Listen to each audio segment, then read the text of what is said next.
Oui, le pays venait de voter dans un climat plutôt apaisé, mais il faut dire que c'était un calme apparent parce que Salah le disait tout à l'heure, le principal parti ne participait pas à ces élections et il y avait aussi une inquiétude, une tension liée au fait que juste avant le démarrage de la campagne, le gouvernement d'Embalo lui-même avait dit avoir déjoué une tentative de coup d'État. Donc il y avait dans l'air, j'allais dire, un fond de tension, un fond d'inquiétude.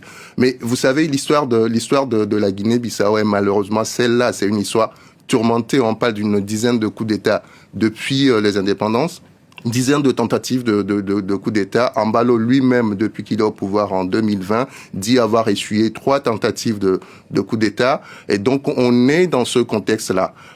Déjà en 2023, fin 2023, novembre 2023, une tentative de coup d'État avait là aussi été annoncée et ça avait conduit à l'exil l'ancien Premier ministre qui est aujourd'hui la figure du PAIGC, le principal parti d'opposition.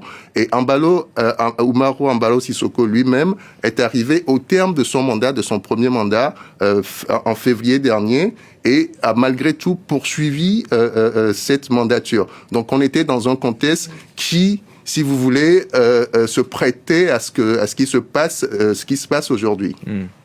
Voilà, donc situation toujours très précaire en Guinée-Bissau. On ne sait pas si c'est un coup d'État à proprement parler, puisqu'on ne sait pas qui est derrière difficile. Ces fusillades autour du palais présidentiel. D'ailleurs, autour également de la commission électorale, me semble, d'après l'AFP.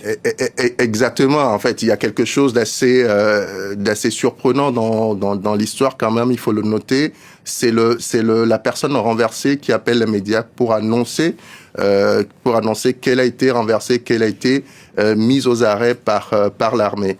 Donc, ça soulève énormément de questions, sachant qu'on est dans un contexte où on attend les résultats d'une présidentielle qui devait permettre au pays de renouer avec une forme de stabilité. Je le disais, c'est un pays qui a connu énormément de coups d'État. C'est un pays qui a été classé comme un pays narcotrafic par les Nations Unies. Et donc, il y avait cette quête de stabilité politique et institutionnelle, et qui semble aujourd'hui être remise en cause, ou du moins vacille encore une fois.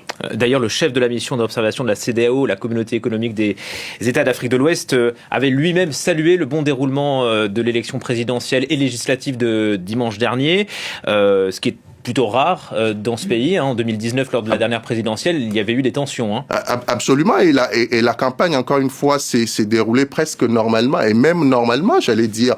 Il y a eu un fond de débat entre le président sortant, Sissoko Embalo, qui s'est présenté comme un président bâtisseur, mettant en avant le fait d'avoir construit un aéroport, d'avoir construit des routes.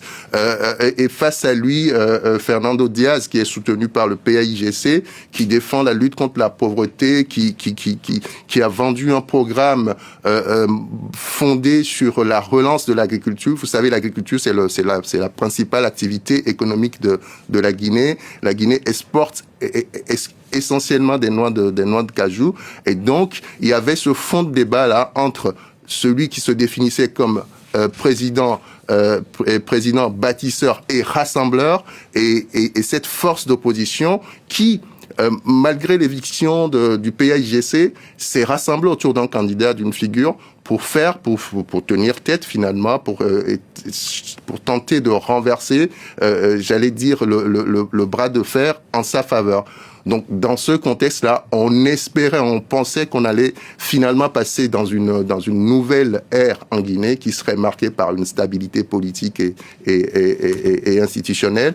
Mais il faut croire que c'est... Ça semble dérailler. Les faits, on les rappelle. Donc, selon le président Embalo, à midi, il a été arrêté dans son palais présidentiel, dans son bureau. Il n'est pas le seul. Le chef d'état-major général des armées, ça c'est ce que dit Jeune Afrique. Le vice-chef d'état-major, mais aussi le ministre de l'Intérieur, également arrêté en même temps que lui. des tirs, pour le moment, les tirs ont cessé, c'est ce que dit l'agence France-Presse. On est habitué à Bissau, hein, dit un passant à l'agence France-Presse, vous le disiez, c'est monnaie courante, malheureusement. Oui. Et en fait, ça donne raison finalement à l'un des candidats qui est le prédécesseur de Umaru Sissoco Embalo, qui lui-même était en liste. Je parle de José Mario Vaz, qui était l'ancien président. Pendant cette campagne, il a insisté sur le fait que l'armée devait se tenir à l'écart du jeu politique, du jeu électoral, pour que les choses puissent se dérouler normalement, sans effusion de sang. Bon, là, on n'est pas encore dans une situation où on parle d'effusion de sang, mais il y a une vraie inquiétude quand même. Mais il faut croire que c'est raté et que l'armée, encore une fois, intervient dans l'histoire politique de ce pays. L'histoire serait